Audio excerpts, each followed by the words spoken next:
Fala pessoal, tudo bem? Aqui é o professor Raul Greco e vou estar com vocês aqui analisando o mapa, certo? Vamos lá? Olá, olá, a proposta do mapa está aí. Então, qual que é a proposta do nosso mapa, tá? Primeiro, mapa ele é um material de avaliação prática de aprendizagem e vai ser sobre a tecnologia e sociedade, que é a nossa disciplina, tá? Primeiro de tudo, problematização. Como produzir uma ideia que possa ser considerada uma teoria científica? A gente conversa isso na nossa apostila, tá? O que é considerado ciência, o que não é considerado ciência, tá? Ciência, existem várias definições para o que é ciência, obviamente, mas a definição mais atual para o que é ciência, o que é uma ideia de método científico, é quando nós comprovamos alguma coisa por meio de um método totalmente previsível e totalmente desenvolvido, certo? O método ele é desenvolvido passo a passo para que nós cheguemos todos no mesmo resultado.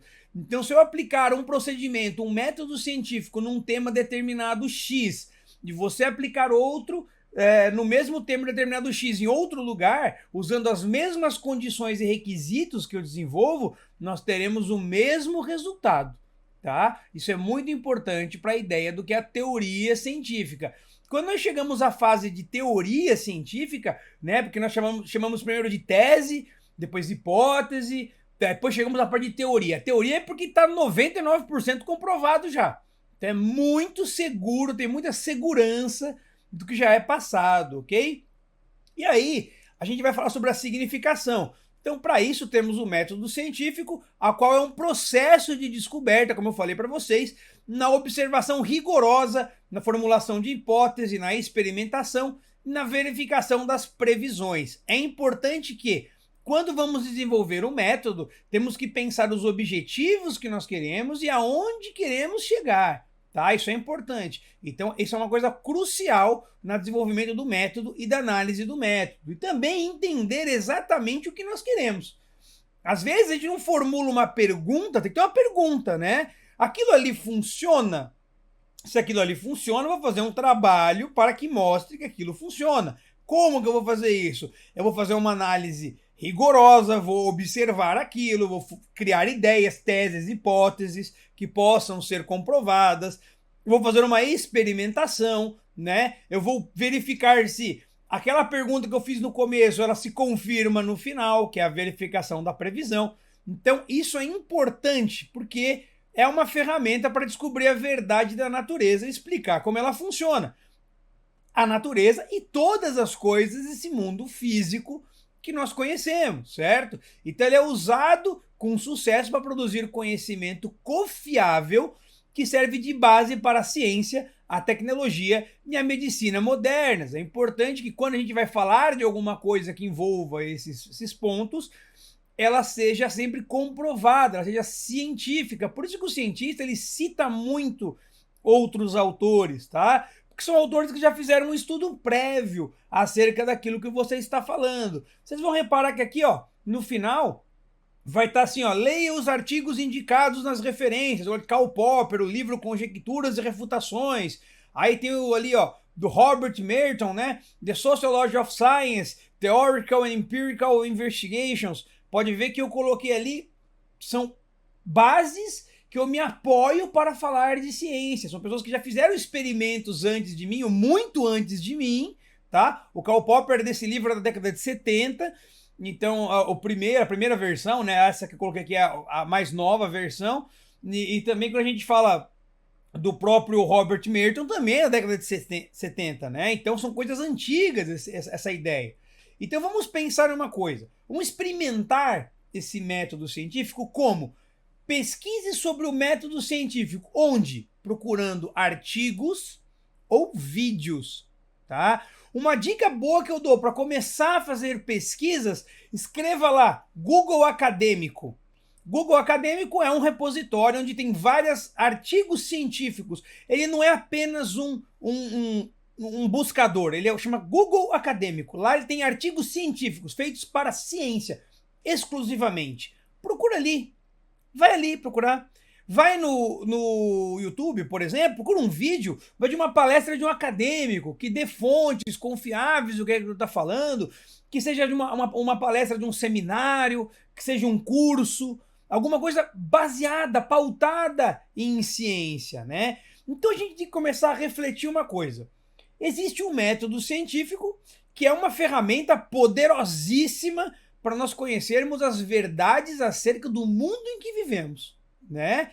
Só que para isso funcionar, para dar certo, para a gente encontrar a verdade, a gente tem que usar corretamente isso. É necessário se certificar muito que todas as etapas do método científico sejam estudadas direitinho e seguidas à risca. Então, por exemplo, eu estou em uma cidade X, meu amigo está numa cidade Y, queremos saber o mesmo assunto sobre meteorologia. Temos que ter os mesmos requisitos. Se nós tivermos requisitos diferentes, acontecimentos diferentes, tempos diferentes, não há a menor possibilidade de chegarmos ao mesmo, exatamente o mesmo resultado.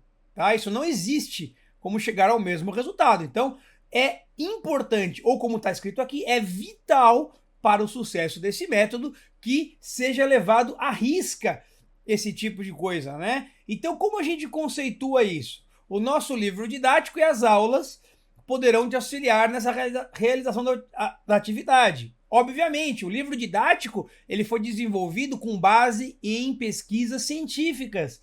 Nossas aulas são passadas para vocês com base em pesquisas científicas. Então, através deles, você vai poder criar o seu repertório, a sua busca, começar a sua busca, né?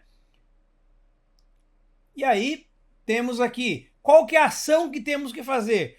No momento mais esperado do mapa, né? É onde você vai colocar a mão na massa. Então, qual que é o que a gente precisa aqui? Primeiro, eu vou colocar uma afirmação interessante aqui. O método científico é uma abordagem sistemática e lógica para a investigação e descoberta de novos conhecimentos. Por que ela é lógica? Porque ela não é subjetiva. Ela não pode ser verdade para mim e mentira para você. Ela tem que ser verdade para todo mundo. Ela é lógica. Ela continua sendo verdade mesmo que você não esteja mais aqui. Tá? Então isso é importante pra caramba. E esse método envolve a formulação de hipóteses, teses, a realização de experimentos para testá-los, análise dos resultados obtidos para se verificar as hipóteses são corroboradas ou refutadas. O que é corroboradas? Se elas realmente estão certas, se elas são refutadas. O que é isso? Aquela está errada. Então não está certo. Olha, não tem sentido isso aqui. Por que não tem sentido? Por causa disso, disso, disso e disso. E além disso, senhores, a ciência ela vai valorizar a replicação e a revisão por pares. O que é revisão e replicação por pares? Não adianta eu desenvolver uma experiência se outra pessoa não fizer a mesma coisa também.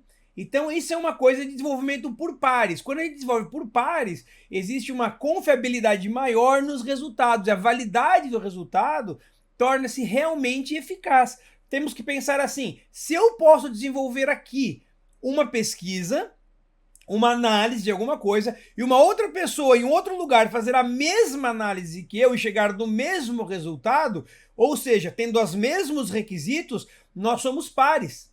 Nós somos da mesma formação, temos a mesma intenção, queremos descobrir a mesma pergunta, e ele usa o mesmo método que eu, ele usa os mesmos requisitos, as mesmas condições, às vezes ambientais e climáticas para chegar num resultado. E ele chega também, poxa, ele replicou, ele conseguiu exatamente obter o mesmo resultado.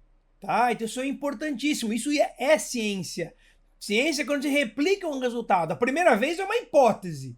Tá? Aí você tem a hipótese, formulou, aplicou, virou tese.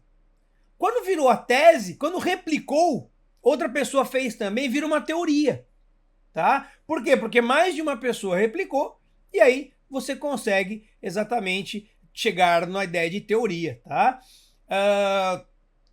Para vocês desenvolverem então nessa avaliação, explicar os principais passos do método científico, discutir a importância da falseabilidade, que é um conceito de Karl Popper que está aqui e está explicado na apostila de vocês, e a revisão por pares, como ela funciona. Então, elabore aí um pequeno texto de 10 a 15 linhas para isso, né? E lembrando sempre as orientações muito simples, envie apenas um único arquivo nos formatos doc ou PDF. Antes de enviar sua atividade, certifique-se de que você realmente a respondeu, né? Não mande coisas em branco, obviamente. Consulte sempre outros materiais, né? Sempre você deve consultar materiais para saber um pouco mais sobre aquilo. Mas lembre-se de citá-los. Cite os materiais. Se você leu em algum lugar, cite que você leu, tá? Isso significa que você fez uma pesquisa científica. Você falar que leu tal autor significa que você buscou conhecer. Então significa que você pesquisou cientificamente. Então evite também malandragem, ou seja, compartilhar sua resolução com os colegas. Não faça isso, senhores. Interprete a atividade, leia novamente. Mesmo eu explicando para vocês aqui, leia novamente. Não custa nada. 5 minutinhos você lê a atividade, vê se está certinho, se você entendeu corretamente. Se não tiver, entre em contato com nossos professores mediadores, eles vão estar à disposição. E também atente-se ao prazo de sua entrega. Tem um prazo? Tem uma data determinada? Opa, coloca na agenda ali, ó. Vou fazer aquilo para tal dia. Pronto, pessoal. Fácil, tá? Não perca o seu prazo para não precisar, né? Correr atrás de nota depois. Então, pessoal, agradeço a atenção de vocês e boa atividade!